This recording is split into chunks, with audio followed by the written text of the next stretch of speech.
So what I'm going to talk about today is taking a CTS style pot. You can do this on a number of different pots, but Fender uses these CTS pots, and making a no-load tone pot out of something that isn't a no-load tone pot. So in this case, what I've got a Fender S-1 switching pot. That's a normal kind of CTS pot, but it's got this switch on the bottom, and the shaft is hollow, so that you can actuate a switch that's down inside there, which I've covered extensively in other videos. And what I want to use this for is a Nashville B-bender telly. And in this particular case, the way the body is routed, there's not enough depth under the volume pot to put this switch in. You can see the difference between, and here's your standard pot on the left, and here's the S1. So in this particular case, this telly doesn't have the depth underneath the volume pot to accommodate this. It does have that depth underneath the tone pot. So what we agreed we would do is, I'm going to go ahead and put this switch in place of the tone control instead of the volume control. And on this particular telly, the tone control is a no-load tone pot, and he's used to having that. So what I'm going to do is I'm going to take this particular pot apart and make it a no-load tone pot. And you can do this with any regular CTS pot. So if you've got any regular pot, or frankly any kind of pot that you can disassemble, you could do this with. So what we're going to need is some, in this case it's clear nail polish. This just happened to be something that my wife had, so I'm not recommending any particular brands. I don't know if that makes a difference. And I'm just going to use a flat toothpick to do this. So the first thing we're going to do is the usual disassembly. I've got a small screwdriver with a pretty thin blade that can get underneath these tabs, and I'm going to pry these tabs up so that I can disassemble the pot. So once I get that, I'm going to carefully bend each one of those tabs up. Just need to get them up far enough to pull that assembly apart.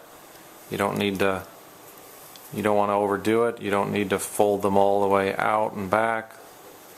Try to put as little stress on them as possible so that I can pull this assembly out. There's actually two pieces here. This is the threaded mounting shaft. Here's the resistive element that we're going to work on for the pot, and the rest of this I don't need to mess with at this point. I can leave all that inside there and just set that aside. So what I really want is this. Now if you saw the video that I made on the Fender no-load tone pot, what Fender does is this resistive element ends right about here in their pot, and then it's just plastic. So what I'm going to do is use this clear nail polish, and I'm assuming that you could use any kind of nail polish, and I'm just going to cover that up. I'm going to cover this last part of the resistive element. Conveniently enough is actually a silver color instead of a black, so you can kind of see there's kind of an obvious end there. And what I've found in the past is if I just cover this silver part with a clear nail polish, that will effectively open the circuit. As you rotate it all the way to fully clockwise, it disconnects the wiper from this resistive element and gives you an open circuit essentially. So I'm going to just dip this. Am I getting any of that? I'm going to dip it's quite a bit. I'm going to back off a little bit on that. I've got a little bit of clear polish on this toothpick, and I'm just going to spread that over the silver part. I'll grab a little bit more.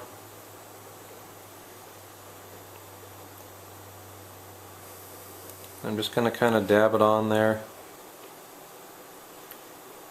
Just going to drop that on there and let it spread out. Doesn't need to be real thick and heavy. Actually, you don't want it to be super thick. You want that wiper to be able to just jump right over that and not stop on it. I'll take a photograph of that with the other camera so you can kind of see that a little bit better.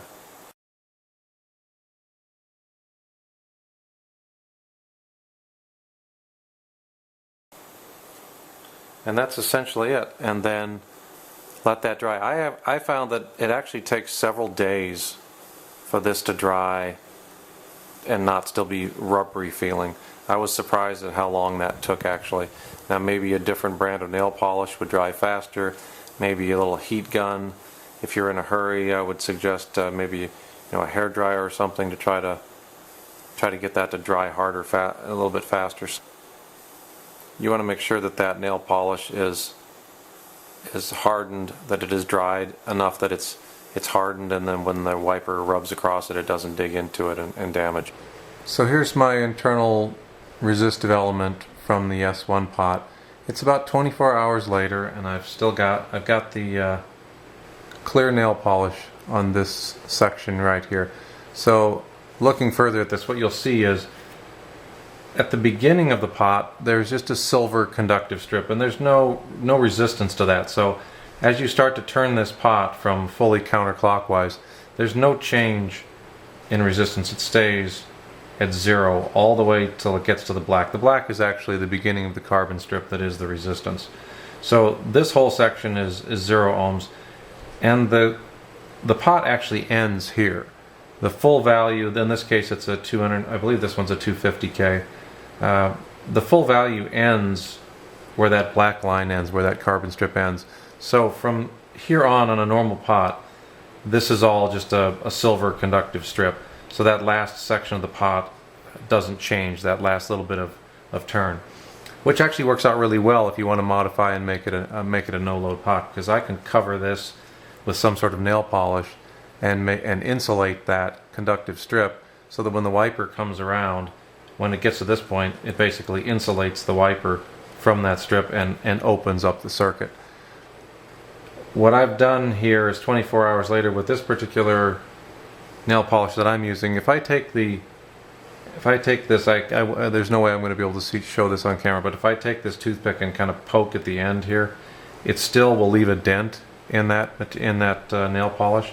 It hasn't hardened enough that I would feel comfortable saying you could run a metal wiper back and forth across that without it digging in and damaging what I've just done. So the advantage of using the nail polish theoretically is that this is removable. I could come back in with nail polish remover if I wanted to undo this and take that back off and put the pot back together and restore it to its normal operation. The other alternative you have for a do-it-yourself no-load pot that's certainly quicker and then permanent is to take an X-Acto knife and cut through and scrape through this silver conductive material right here and basically break that circuit. Now you're going to have to give enough space there that the two fingers of the wiper. So if I grab the wiper, what you'll see here, hopefully I can get this, is there's actually two little fingers on the wiper right here. And they touch in slightly different spots on the resistive element, which gives it a little more reliability over time as things wear. But it also means if you want to really open that circuit, you've got to cut a slot here. You're going to have to cut a slot through here that's wide enough that those fingers, neither of them will touch when you get to your fully clockwise. Now the other thing that comes into play here, potentially, I've done another video on the anatomy of a Fender no-load pot. The older no-load pots, actually, when you went fully clockwise, and it's the opposite here because this thing is actually turned over what you're turning. So when you've turned it fully clockwise on a Fender pot, on the older ones, there was actually a section removed, and there was still a piece at the end that was conductive that the wiper would touch, so that when you got it all the way clockwise, the wiper was actually connected to this terminal that normally you don't use, which then allowed you to do some things with that terminal. When you went fully clockwise, you could do a couple of things at least. if you do this arrangement, and I'm insulating that entire area, this works more like the modern Fender no-load pot. So the modern Fender no-load pots actually do this. The resistive element ends here, and there's a strip of, there's still this strip of silver conductive material at the end, but then when that ends, this is just plastic. And so there's never any connection between the wiper and that third terminal. It becomes a dummy terminal that you can't do anything with. So if you wanted to be able to use that third terminal, that when the pot was fully clockwise you could connect to something else, you would have to cut the trace rather than use the nail polish trick. Cut the trace and leave the end still the silver conductive trace, so that it could connect to the wiper. So now I get to test out the non-permanent aspect of using nail polish instead of scratching the trace. So I actually had 2 of these smooth shaft S-1 pots, and it turns out I grabbed the wrong one. So I started with the 500K pot instead of the 250 that I wanted, and I put the nail polish on it. So now I've got some nail polish remover and Q-tip, and I'm going to see what happens if I try to remove this. So we're going to find out together if I can remove this and what exactly it, if anything, if it does to the pot when I do this. This nail polish has been on here now for actually about 4 days, 3.5 days maybe.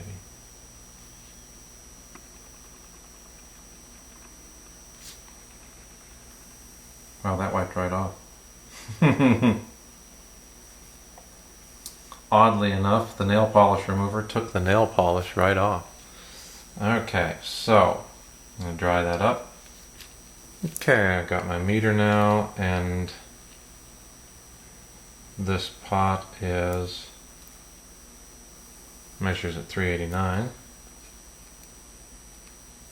And now when I measure on the section that I had covered, we now have continuity. And I'm going to take this, drop it back in so I can test it. Measure from the center to, if you're looking at the back of the pot, it would be on the left. And fully counterclockwise at 0. And up it goes as I go around all the way to max. And even though it's supposed to be 500, it's only 389, which is 390, which is interesting. But it now works just fine. There's no place where it's an open circuit where it disconnects. So that was in fact very easily reversed. Well, it's been about 48 hours, and the nail polish has hardened to the point where you can kind of see it's on this side. You can kind of see that it's there, but it's now hardened enough to where I can take a toothpick and poke at it, and it doesn't dent it. It seems pretty solid now. Alright, so before I go ahead and do the final assembly, I'd like to do a little testing with this. So I'm going to go ahead and just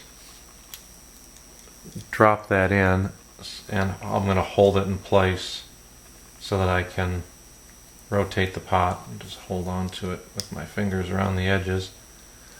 And I want to be able to rotate the pot back and forth a few times with it making full contact here, so that I can take a look at the element and make sure that it's not damaging. Make sure that it's not damaging the nail polish that I've put in, and that looks fine.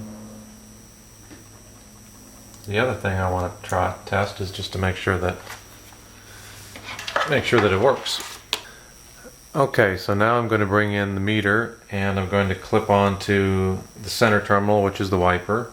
And if you were looking at this from the bottom, it would normally be the bottom of the pot. it would be the other terminal we're going to use is the one on the left. Now, so what I should get here is, with the pot turned all the way counterclockwise, it's 0 ohms. You'll see that this first section of rotation doesn't change until I get to there, so there's that much rotation before you actually get to the carbon strip. And as we go around, resistance increases, and as we get near the end here, it goes open. So the highest value I get is 222, and then it goes open. So that's telling me that at that point, let me see if I can show how close we are to the end there. Right there, and then that much turn. We get to the insulated part of the strip, and it opens the wiper and takes the pot out of the circuit. So that's working just as it should be. So let's go ahead and reassemble this. The other key to reassembling this, the resistive strip goes face down in here. There's another visual clue when you're reassembling, because you could actually put this in either way. The other clue as to which way is the correct way. There's actually an opening on this side of the case. This other side, the case is flush across the top. On this side, not only is there an indent in the case, but there's also an opening there. That is a clue. So that's the correct way. Drop that in. Drop this guy on top of it. And I'm just going to kind of hold on to that and bend the tabs back down with my screwdriver. I'm kind of pushing them inward as I do this so that they wind up flush here with the case. So you don't end up with a little lump there. You want to kind of push that forward as you fold it down, just to make sure it's good and snug and it looks right when it's done. You could also use a needle nose pliers on this sort of thing, but I find that the screwdriver works just fine and it's a little more controllable. Okay, so my S1 pot is now a no-load tone pot as well.